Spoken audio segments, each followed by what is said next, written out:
we decided that we're going to start packing up our house, which was ridiculous. So we went, got boxes and started packing up our house. And one of the first things that we packed up was our shoes and our clothes. Because we're like, there's no going back in this. So we packed up our clothes, packed up our closet.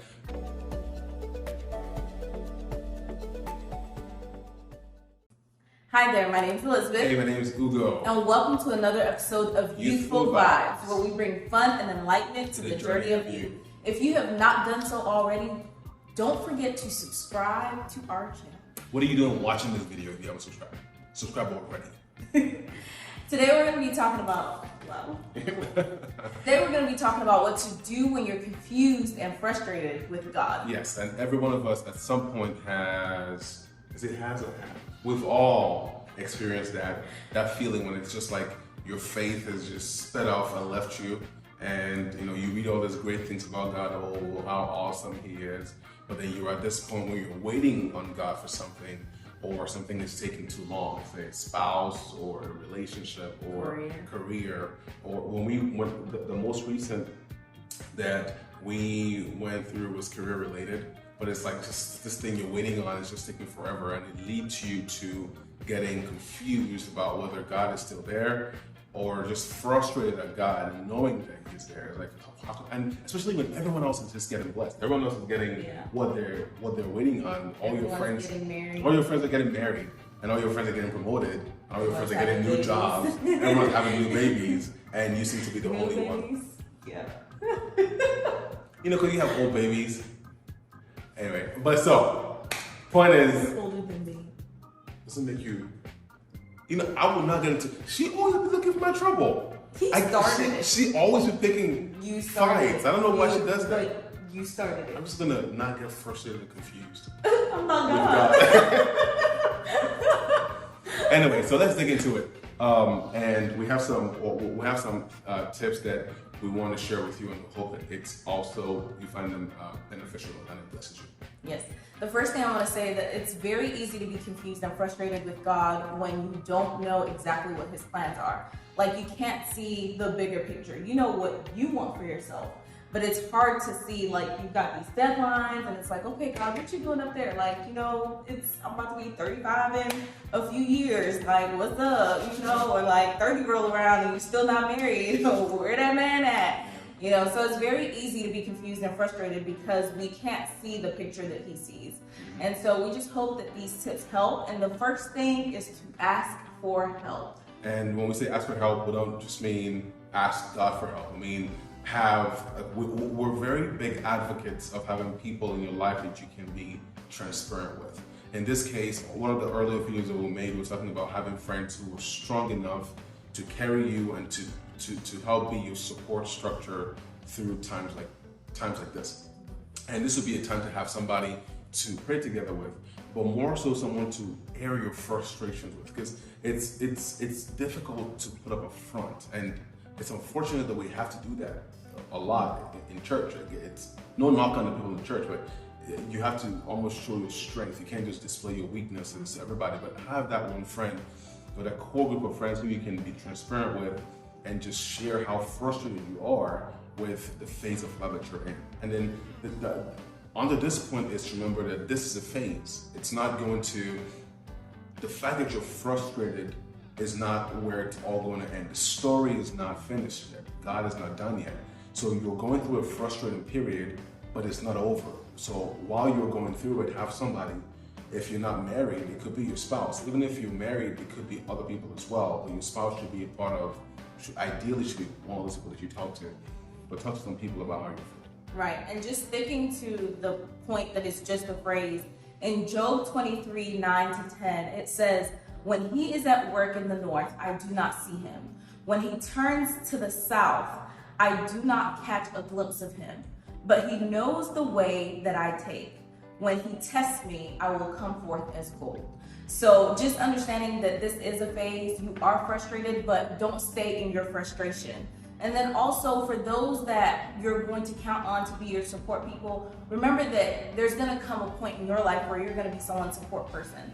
So just like you do not want your friends to diminish your journey or to put you down when you're going through your journey, don't do that to someone else when they're going through what you've gone through. Yes. So the second thing we want to drop here under these 3 points, I have 3 or so points to share with you based on our own journey, is start doing the things that you would do after your answers come. So the culmination, the high point, the end point of faith is action. You say you believe God, that's good. You have to be doing something in line with your faith.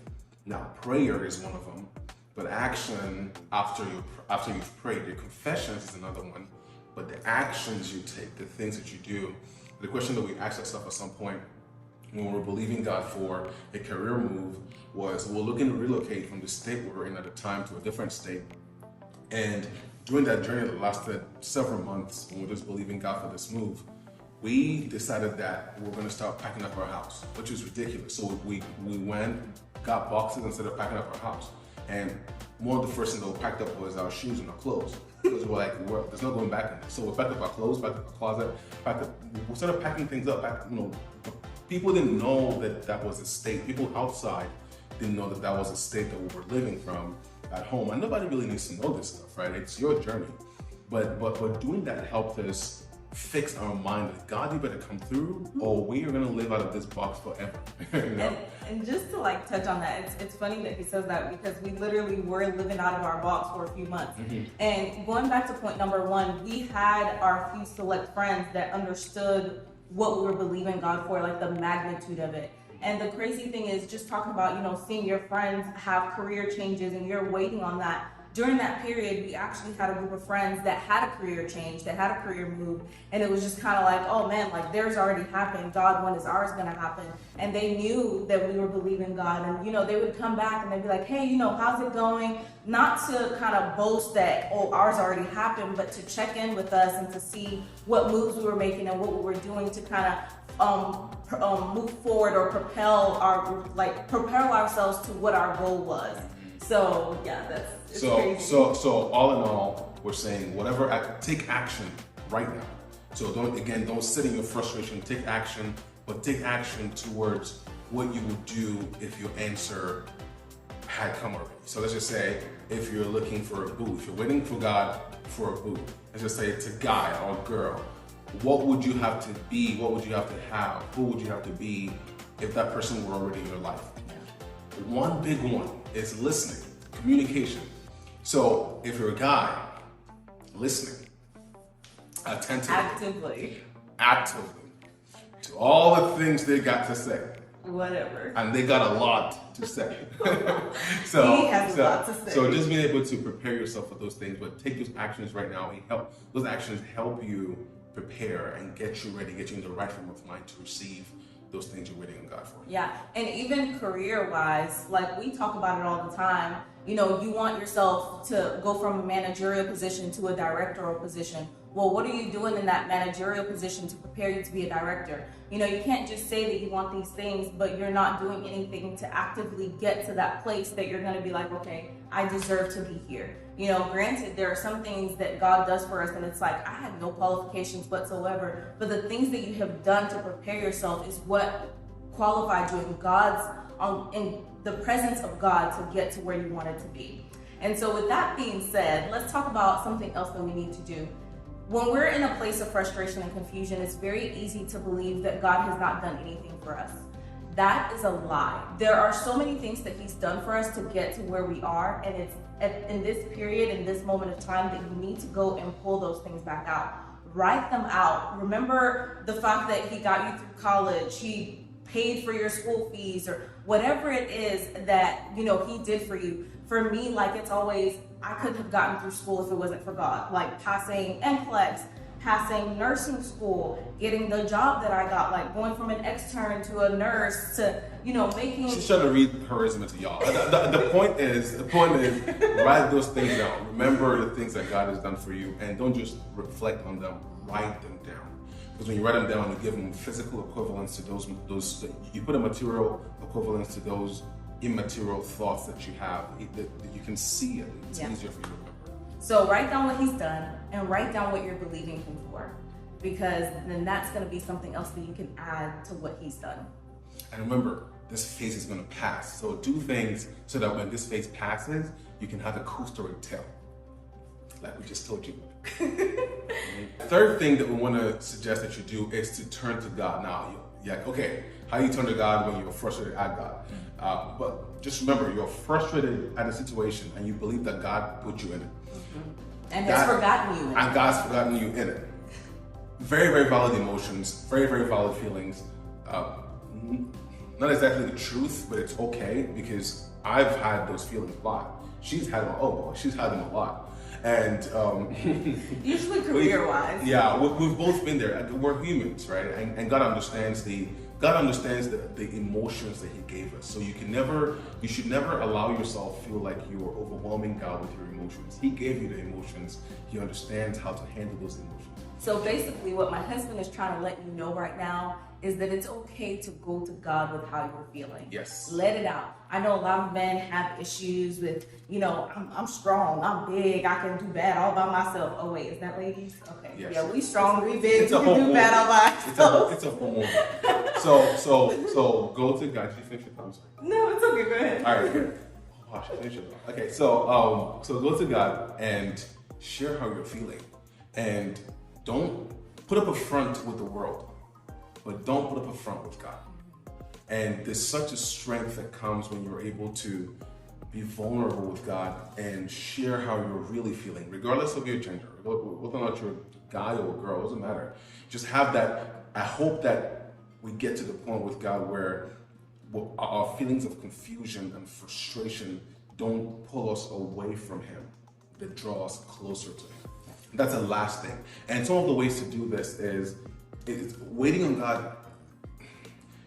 It's easier when you're waiting based on knowledge. If you're waiting so if you have a scripture, or if you have friends that know a scripture that can tell you what God has promised, and you're believing based on that. If you're believing based on knowledge, it's a different thing. Because even if you're frustrated, you remember that God's integrity is tied to His word. So as much of that as you have in you, it's easier for you to have something to hold on to through this phase of frustration and confusion. Yeah. And then the last thing is, you want to talk about a part? Well, no, I just wanted to say something else. I have this thing where it's like, I feel like testimonies breed testimonies. And, sometimes in the midst of our storm, we feel like it's not possible for God to do. Like, it's never going to happen. But when I listen to other people's testimonies or when I share my own, it's kind of like, okay, well, if God can do this for this person, then mine is just so small and so minute that it's like, it's not impossible. On the flip side, if God can do it for this person, then mine is way too big. So if He can do that, for sure He can do mine. Yeah. Okay, so the last thing is worship. And this is still under turning to God. So I find that even though I play music, but I can't sing. Okay? She can sing, but she can't keep a rhythm. Like she's when it comes to music, she's instrumentally useless. Okay? She can't. Why you gotta, too harsh. It's different if, I tell people about, my shortcomings. What you tell them? Tell me you're instrumentally capable. I know that I ain't got rhythm, but you didn't have to go to, the depths of my no rhythmic whatever that was. Alright, we'll cut that part out. So, no, So, anyway, but the point is, go to God in worship and let it be one of those vulnerable things you do with God. Like just worship, just sing. And in your airing out the way you feel and just releasing the way you feel, there's a certain level of comfort that you receive and assurance that you receive that God has never failed. I mean, through time, through the ages, you're here, you're gonna leave. And God still ain't gonna ever fail, So your one feeling of confusion or frustration, the state you're in now, does not define God.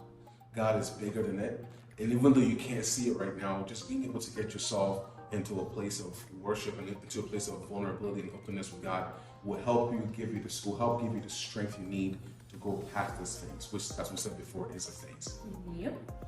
Thank you so much for watching this video. We hope that it helps you handle this confusion and frustration that you're feeling with God. Remember, nothing is too big for Him. and you are never alone in your journey.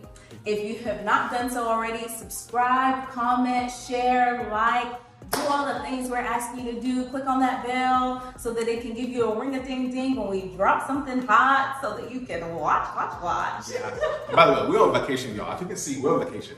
And let me tell you, this is a story. It's a cool story before we go, right? We went swimming. Oh my gosh. And there was a crab in the pool. It could have clogged my body. There was a crab in the pool. I was in the corner in the little floaty where the crab was. Yes, we went swimming with the crab. I jumped out of the pool so fast. Yeah, like, and you it was, couldn't tell me nothing. And it was nighttime, so we had to someone saw it and said, "Is that a frog?" Yeah, like, what is that? What's the pool? What's that in the pool? And it's a beautiful pool. I mean, you really can see it. Yeah, it's really I was like, what the heck is that? And then I, being the man in this scenario, came up. He was jogging around the pool, dog. It was cold. It was not that cold. Screw the water, it was cold. I was like, I'm not getting this water, feeling this was so I'll try to So he was trying to warm himself up to get into a jump into the pool. Does that make sense? And this guy studied physics and all that stuff. And to him running around to get himself heated. It doesn't matter what you do, you elevate your body temperature. Sure. Okay? You elevate your body temperature to jump into cold water. How does that make sense? Relativity. You don't feel the coldness as much if you're. No, but you're. Anyway, whatever. The point is, there's this thing in the corner, and they're like, "What is that?" So I went over there, being the man with the fella. I'm like, "Oh crap, it's a crab." And he ran away. I didn't know that. That's the one I didn't run away. I did not run away. That's not when you ran I did not run away. They ran away. I had to go get him. He said that's not when he ran away. I was showing them the flashlight. They were running. It was dark. I had to go in front of them to show the light. And he ran away. So, Bye, guys.